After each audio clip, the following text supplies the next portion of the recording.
폭풍우 가운데서 말씀하시는 여호와. 우리 지난 시간에 욥을 향한 엘리후의 거친 말들이 있었는데, 엘리후의 말이 끝나자마자 하나님께서 순식간에 개입하시는 장면을 볼 수가 있습니다. 왜 그런가 하니까 분위기상 하나님께서 개입을 하지 아니하면 틀림없이 욥이 또 엘리후에게 반박할 것 같아서 하나님께서 개입을 하시는 이 순간이 오히려 은혜일 수 있습니다. 우리 본문 세번역 1절에서 3절 같이 보시도록 하겠습니다. 같이 봅니다. 그때에 주님께서 욥에게 폭풍이 몰아치는 가운데서 대답하셨다. 네가 누구이기에 무지하고 헛된 말로 내 지혜를 의심하느냐. 이제 허리를 동이고 대장부답게 일어서서 묻는 말에 대답해 보아라. 자, 이렇게 하나님께서 개입을 하시면서 38장이 시작이 되고 있습니다. 그런데 우리가 앞장에 보면 37장 23절에 보면 전능자를 찾을 수가 없다라고 이야기를 하였습니다. 그런데 우리는 하나님을 찾을 수가 없지만 하나님은 얼마든지 우리를 머리털까지 다 세고 계시면서 우리 속심령에 어떤 생각까지도 이 시간에 예배자가 어떠한 태도로 앉아있는 것까지도 아시는 하나님이시다라는 것입니다. 하나님께서 욥에게 폭풍우 가운데 나타나셨다라고 말씀을 하고 있지만, 그러나 조금 전에도 말씀드렸지만 폭풍이 바람이 강력한 바람이 불면서 비가 함께 오는 것을 폭풍우라고 하는데, 여기에서는 비는 아닌 것 같아요. 아주 강력한 바람이 불고 있는 이 의미를 의미하기 때문에, 그래서 폭풍이 더 원어적으로 우리에게 와닿는 말씀입니다.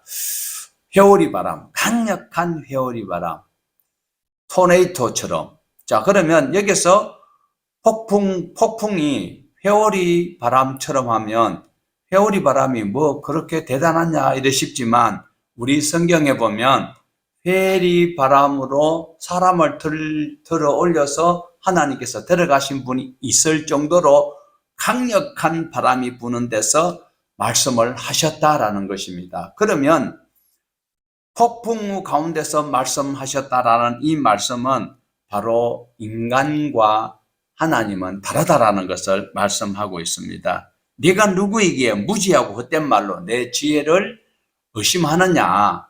이제 허리를 동이고 대장부답게 일어서서 묻는 말에 대답을 해봐라 라고 말씀하고 있습니다. 지금 욥은 지금까지 세 엘리바스와 빌닷과 소발이 이야기를 했고, 나중에 엘리후가 이야기하는 그 이야기가 욥에게는 답답하게 여겨졌지만, 그러나 하나님의 입장에서 욥이 하는 이야기를 들어보았을 때도 석연 찾는 거요, 모자라는 거요, 함량 미단인 거요, 메네메네 데겔 우바르신인 거요. 그런데 하나님께서 욥의 입장을 충분히 알고 계시는 거예요. 37장 23절에서는 전능자를 찾을 수 없다고 했는데, 전능자이신 하나님께서는 지금 이 세 명의 앞에 와서 변론했던 자와 엘리후와 플러스 욥이 이야기하는 모든 것을 알고 계신다라는 것입니다. 답답하여서 가족이 순식간에 운명을 달리하였고, 그 많던 재산이 소실되었고, 자기 몸에는 이루 말할 수 없는 극한 피부병에 고생 중에 있는 자에게 와서 엘리바스와 빌닷과 소발이 하는 이야기가 욥에게는 전혀 도움이 안 되고, 나중에는 이들이 이야기하는 말 자체가 욥에게는 오히려 상처가 되었다라는 것을 누가 알아요? 당사자들은 엘리바스나 소발이나 빌닷은 몰라도 하나님은 아시는 거예요. 그뿐만 아니라 나중에는 이 세 분보다도 자기 지식을 뽐내려고 하는 이런 목사들이 있거든요. 하나님의 말씀을 제쳐놓고 자기가 배웠던 세상 지식과 학문과 경험을 개입하여서 이야기하려고 하고 있는 이 엘리후가 자신을 드러내려고 하는 것도 전능자이신 하나님은 알고 계신다. 그러므로 욥의 답답한 심령도 하나님이 아시고, 그 다음에 이 세 분이 이야기했던 것, 엘리후가 자기를 뽐내려고 했던 것까지도 다 알고 있다라는 거예요. 누가요? 나를 지으신 하나님이 알고 계시는 거예요. 그러니까 내가 억울하게 살았다라고 푸념하면 안 돼요. 하나님은 다 알고 계셔요. 선악간에 행한 것을 하나님은 갚아주신다고 하셨기 때문에 내가 믿음으로 선을 심었으면 선을 거두는 거예요. 그러므로 여러분은 낙심하지 말고 주님께서 내게 깨달을 수 있도록 말씀을 주신 그 말씀에 의지해서 믿음의 발을 내디디고 가면 우리 주님께서 예비해 놓으신 그 잔치에 동참할 수 있다라는 것입니다. 그래서 욥에게 하나님께서 1장에서 인정해 주셨던 그 하나님이 이제 욥을 다시 위로를 주시고 용기를 주시는 말씀이 무엇인가 하면 3절 한번 읽어보십시다. 이제 허리를 동이고 대장부답게 일어서서 묻는 말에 대답해 보아라. 자, 하나님이 물으시는 말에 대답을 다 할 수 없어요. 하지만은 허리를 동이고, 자, 우리가 보통 보면 어떻게 해요? 무슨 새로운 일을 시작하려고 할 때에 다시 허리춤을 치켜 세우든지, 달리기를 하는 사람 어떻게 해요? 다시 자세를 가다듬는 그 자세를 의미하고 있는데, 그러면 여기서는 왜 허리를 동이라고 했을까? 허리가 중요하다라고 여러 가지로 설명을 할 수 있지만 이 당시의 배경을 보면 우리는 바지 따로 윗도리가 따로 있는데 이분들은 원통입니다. 그런데 원피스 같은 건데 멋있는 원피스가 아니라, 그러니까 이게 거추장스러울 수 있으니까 허리를 동이면, 허리띠를 졸라매면, 허리끈을 묶으면 훨씬 더 자유롭게 활동할 수 있기 때문에, 그래서 허리를 동이고 대장부답게 그렇게 대답을 해 보아라고 이야기를 하고 있습니다. 4절에서 38절까지를 몇 가지로 볼 수 있는가 하면 9가지로 볼 수가 있습니다. 자, 우리 한번 같이 한번 읽어보십시다. 9가지를 우리가 오늘 살필 거거든요. 첫 번째로 땅이 나옵니다. 두 번째로 바다가 나옵니다. 그 다음에 세 번째로 하루의 변화에 하나님이 이걸 다 물으시는 거예요. 네 번째는 지하와 세상, 다섯 번째 빛과 어둠, 여섯 번째 눈과 우박, 일곱 번째 광야에 내리는 비, 여덟 번째로 별들, 아홉 번째 뭡니까? 구름이에요. 자, 여기서 하나님께서 창조하신 우주의 신비에 대해서 말씀을 하고 있는데, 욥이 과연 어떤 대답을 하는지를 이 하나님께서 욥에게 요구하고 계시는 질문이 오늘 이 자리에 있는 저와 여러분에게도 요구하고 계신다라고 보시고 여러분이 질문할 마음을 가져야 되는 거예요. 여기에서 우리가 어떤 대답을 하느냐가 신앙의 바로메터가 될 수 있기 때문에 그렇습니다. 자, 그래서 이 질문이 바로 하나님이 욥에게 하시는 질문이지만 우리에게도 하고 있다라는 거예요. 이게 진화론이 개입될 수 있기 때문에 그래요. 우리가 분명히 욥이 어떤 질문을 하고 있는지, 그게 나도 동의하는지, 그건 아니야, 신앙으로 위배된다, 이런 것을 우리 모두가 다시 한번 마음을 가다듬으면서 4절에서 7절까지 여기에 이제 첫 번째 땅에 대해서 질문하는 장면을 우리가 보실 수 있겠습니다. 같이 보십니다. 내가 땅에 기초를 놓을 때에 네가 거기에 있기라도 하였느냐? 네가 그처럼 많이 알면 내 물음에 대답해 보아라. 누가 이 땅을 설계하였는지 너는 아느냐? 누가 그 위에 청량줄을 띄웠는지 너는 아느냐? 무엇이 땅을 버티는 기둥을 잡고 있느냐? 누가 땅에 주춧돌을 놓았느냐? 그날 새벽에 별들이 함께 노래하였고 천사들은 모두 기쁨으로 소리 질렀다. 천지를 창조할 때에 목사님 그 자리에 계셨어요? 집사님 그 자리에 있었어요? 권사님, 장모님 그때 서울에 출장 안 갔나요? 욥이 대답을 할 수 있을까요? 없을까요? 대답할 수 없습니다. 물론 하나님이 천지를 창조하시고 하실 때에 누구도 본 사람이 없어요. 아무도 없었어요. 그 질문에 누가 대답을 할 수 있겠느냐라는 거예요. 여기서 질문을 하게 되면, 대답을 하게 되면 이단 아니면 아주 나쁜 사람일 수 있습니다. 이 질문에 대답할 수 있는 사람은 있다 없다? 없다라는 것입니다. 온 우주가 어떻게 형성되었는지를 알 수 있는 사람은 없습니다. 이것은 하나님의 영역입니다. 인간은 그저 우주의 나이가 얼마나 된다라고 과학자들이 온갖 컴퓨터를 두드리면서 숫자를 산수를 해내고 역수를 해내고 추정을 하고 있습니다만은 그거는 추측일 뿐이고 자기가 그냥 청량할 뿐이에요. 하지만 그 결과는 하나님께서만 알고 계신다라는 것. 하나님은 우주를 창조하신 분이시기 때문에 창조의 목적도 하나님만이 알고 계신다라는 것입니다. 자, 그러면 새벽별들이 노래했다. 여기서 새벽별이라는 것은 이사야서 14장 12절에 보면 계명성을 이야기하고 있어요. 힐렐이라고도 하는데 그것이 딱 한 번 나오고 있어요. 그런데 새벽별 금성이라고도 하는데 굉장히 밝은 빛인데 그 별들이 노래를 부르고 천사들이 우리 성경에는 아들들이라고 했는데 공동번역에서나 세번역에서는 천사로 번역을 했습니다. 그러니까 피조들이 다 노래 부른다 이 소리지요. 천사는 피조물일까요? 창조물일까요? 아니면 저절로 자존한 존재일까요? 피조물이지요. 그러니까 별들도 하나님이 창조하셨고 천사도 창조하셨고 사람도 창조하셨는데 모두가 뭘로? 기쁨으로 노래 불렀다라는 것입니다. 하나님은 바로 이런 것들을 통해서 영광을 받으시는데 창조의 신묘 막측한 부분을 인간으로서는 알 방법이 없다라는 것입니다. 이제 우리 두 번째로 바다에 대해서 질문을 할 것인데 8절에서 11절까지입니다. 같이 보십시다. 땅 속에서부터 터져 나올 때에 누가 문을 닫아 바다를 가두었느냐? 구름으로 바다를 덮고 흑암으로 바다를 감싼 것이 바로 나다. 바다가 넘지 못하게 금을 그어놓고 바다를 가두고 문빗장을 치른 것은 바로 나다.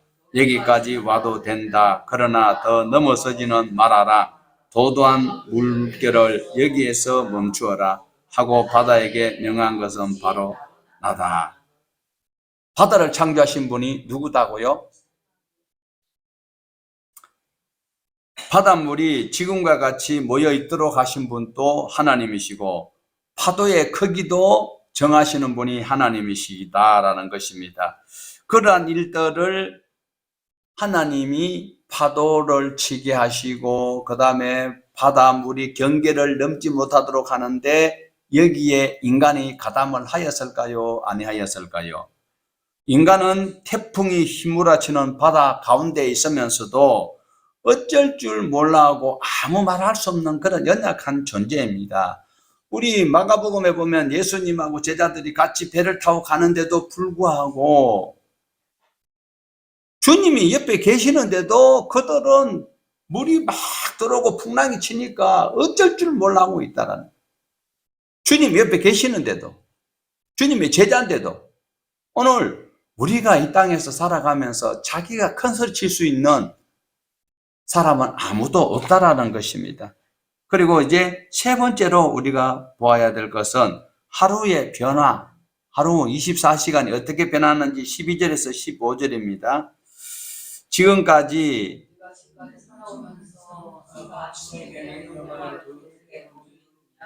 새벽에 명령하여 새벽이 제자리를 지키게 한 일이 있느냐? 또 새벽에게 명령하여 땅에 옥깃을 휘어잡듯이 거머쥐고 마구 흔들어서 악한 자들을 털어내게 한 일이 있느냐? 대낮의 광명은 언덕과 계곡의 옷을 주름처럼 토판에 찍은 도장처럼 뚜렷하게 보이게 한다. 대낮의 광명은 너무나도 밝아서 악한 자들의 폭행을 훤히 밝힌다. 자, 지하세계 16절에서 18절입니다. 바다속 깊은 곳에 있는 물 근원까지 들어가 보았느냐? 그 밑바닥 깊은 곳을 거닐어 본 일이 있느냐? 죽은 자들이 들어가는 문을 들여다 본 일이 있느냐? 그 죽음의 그늘이 드리운 문을 본 일이 있느냐? 세상이 얼마나 큰지 짐작할 수 있느냐? 이 모든 것을 알고 있다면 어디 내 말 한번 들어보자. 욥에게 하시는 말씀이지만 우리에게도 하시는 말씀입니다. 열심히 돈 벌려고 하잖아요. 돈 버는 목적이 너 어디 있느냐 이 말씀하고도 같을 수 있습니다. 내가 오늘 왜 사는지 주님이 물어볼 수 있는 말씀입니다. 전 세계의 가장 깊은 바다는 태평양 연안에 필리핀 그 근처에 보면 마리아나 하구의 해구에 깊은 이런 곳이 있다고 하는데 이 깊이가 어느 정도 되느냐면요. 저 그림을 제가 인터넷에서 다운받았습니다. 깊이가 11,034m나 된대요. 깊이가. 그러니까 이 땅 위에 육지에 솟아있는 산 중에서 가장 높은 산이 어떤 산이에요? 에베레스트 산이지요. 그것을 넣고도 한라산까지 집어넣어도 저게 푹 잠길 정도로 깊이 아주 해구가 깊은 바다 속에 언덕이 있다라는 것을 말하고 있습니다. 그러고도 그 제일 큰 산하고 우리 한라산까지 집어넣어도 236m나 더 집어넣을 수 있을 정도로 깊이 있는데 너 아느냐? 대답해봐라. 대답해보라라는 거예요. 거기에 들어가 본 사람 아무도 없습니다. 자, 그 다음에 빛과 어둠에 대해서 19절에서 21절의 말씀을 하고 있습니다. 빛이 어디에서 나오는지 아느냐? 어둠의 근원이 어디 있는지 아느냐? 빛과 어둠이 있는 곳이 얼마나 먼 곳이 있는지 그곳을 보여줄 수 있느냐? 빛과 어둠이 있는 곳에 이르는 길을 아느냐? 알고 말고 너는 알 것이다. 내가 이 세상을 만들 때부터 지금까지 네가 살아왔고 내가 세상을 만드는 것을 내가 보았다면 내가 오죽이나 잘 알겠느냐. 그러면 안다는 소리요. 욥이 대답할 수 있다는 거예요, 없다는 거예요. 그래 인간은 아무것도 아니다라는 거예요. 그런데도 뭐 도토리 키젠다고 그 다음에 눈과 우박에 대해서 이제 22절에서 25절의 말씀을 하고 있는데 우리 같이 보십시다. 눈을 쌓아둔 창고에 들어간 일이 있느냐? 우박 창고를 들여다본 일이 있느냐? 이것들은 내가 환난이 생겼을 때에 서려고 간직해 두었고 전쟁할 때에 서려고 준비해 두었다. 해가 뜨는 곳에 가본 적이 있느냐? 동풍이 불어오는 그 시발점에 가본 적이 있느냐? 쏟아진 폭우가 시내가 되어 흐르도록 겨울을 낸 이가 누구냐? 천둥과 번개가 가는 길을 낸 이가 누구이냐? 천둥과 번개도 가는 길이 있는 것 같아요. 자, 뿐만 아니라 광야에 내리는 비. 자, 26절에서 30절까지인데 같이 보십시다. 사람이 없는 땅, 인기척이 없는 광야에 비를 내리는 이가 누구냐? 메마른 거친 땅을 적시며 굳은 땅에서 풀이 돋아나게 하는 이가 누구냐? 비에게 아버지가 있느냐? 누가 이슬방울을 낳기라도 하였느냐? 얼음은 어느 모태에서 나왔으며 하늘에서 내리는 서리는 누가 낳았느냐? 물을 돌같이 굳게 얼리는 이 바다의 수면도 얼게 하는 이가 누구냐? 대답해 보세요. 누구요? 자, 31절에서 33절입니다. 내가 북두칠성의 별대를 한데 묶으며 어려운 성자를 묶은 띠를 풀 수 있느냐? 내가 철을 따라서 성자들을 이끌어낼 수 있으며 큰 곰자리와 그 별대를 인도하여 낼 수 있느냐? 하늘을 다스리는 질서가 무엇인지 아느냐? 또 그런 법칙 땅에 적용할 수 있느냐? 있습니까? 그런 힘도 없습니까? 기도하고 하면 안 될까요? 이제 34절에서 38절입니다. 시작. 내 소리를 높여서 구름에게까지 명령을 내릴 수 있느냐? 구름에 명령하여 너를 흠뻑 적시게 할 수 있느냐? 번개를 보내어 번쩍이게 할 수 있느냐? 그 번개가 내게로 와서 우리를 명령만 기다립니다 하고 말하느냐? 강물이 범람할 것이라고 알리는 따오기에게 나일강이 넘칠 것이라고 말해주는 이가 누구냐?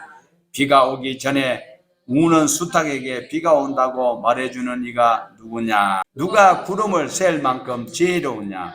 누가 하늘에 물주머리를 기울여서 비를 내리고 누가 지혜로워서 티끌을 진흙덩이로 만들고 그 진흙덩이들을 서로 달라붙게 할 수 있느냐? 과학자들이 할 수 있을 것 같은데, 여기까지 하나님이 창조하신 우주 세계에 대해서 신비로움을 다시 한번 우리에게 일러주는 말씀인데, 욥이 대답할 수 있을까요? 엘리바서, 소발, 빌닷, 엘리후 대답 못하지요. 이 등장하는 5명 중에 5명 맞습니까? 신방 왔던 사람 4명, 욥까지 지금 5명 중에서 그나마도 점수가 조금 나은 사람이 누구다? 욥이죠. 엘리후를 엄청 좋아하네. 젊은 사람 너무 좋아하시는 것 같은데. 5명 중에서 그나마도 신앙적 대답을 하는 프로테이션이 조금 더 많다. 자, 37장까지 욥의 세 친구 그리고 욥과 엘리후가 긴 변론을 하였지만 해답이 있었습니까? 없었습니까? 없었습니다. 궁극적으로 인간과 인간 사이에서는 아무리 토론을 하여도, 자, 그런데 아이러니한 것은 창조와 진화가 토론을 하면 누가 이깁니까? 누가 이길까요? 당연히 창조가 이겨야 되는데, 저 사람들은 워낙 7개 달린 머리로 비상하게 논리 정연하게 반박을 하니까 우리가 조금 딸리는 것 같지만, 우리를 만드신 하나님은 우리에게 신앙으로 하나님의 말씀을 꾸준히 처음부터 바로 알려서 해야 된다. 병아리가 아니고 달걀을 부화시킬 때 아래서 톡 튀어나와가지고 가장 처음 본 것을 의미로 안다고 이야기하거든요. 그래서 진화론자들은 이미 딱 눈 뜨자마자 하나님 반대편의 선자들을 경험했기 때문에 그들이 그 지식을 가지고 있습니다. 그 선지식을 가지고 계속 개발하고 반발하고, 짝퉁이 더 진짜같이 보이잖아요.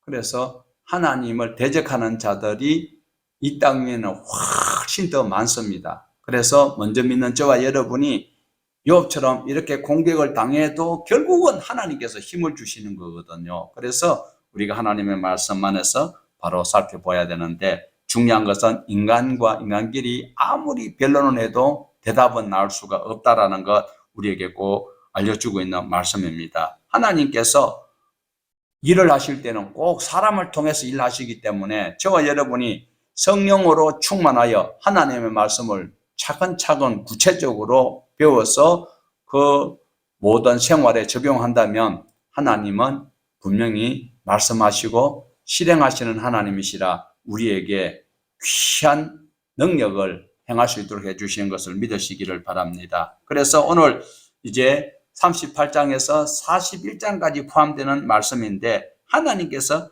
말씀하시는 것 중에 귀중한 것을 몇 가지를 우리가 우선 볼 수 있는데요.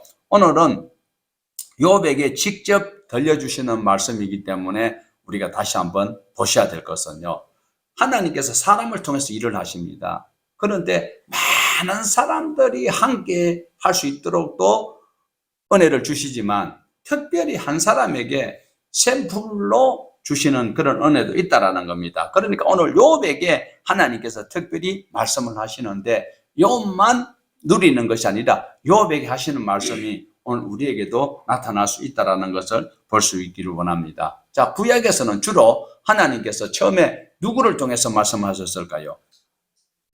네? 처음에 천사를 통해서 말씀을 하고 계시죠.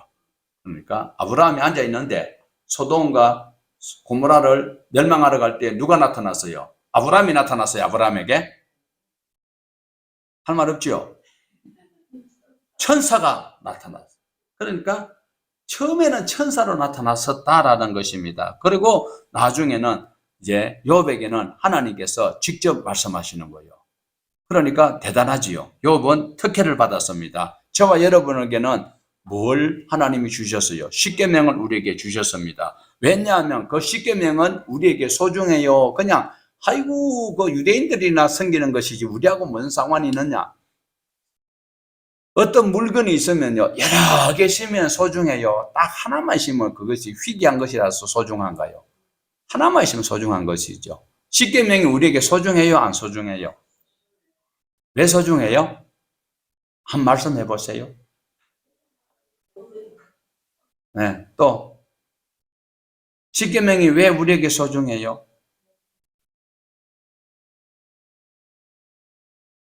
대통령이 표창장 하나 딱 주면 그거를 집에다가 가져와 가지고 어디 서재 뭐 아주 책 많이 사놨는데 아무데나 처박아 놓습니까? 아니면 딱 전시를 해놔요.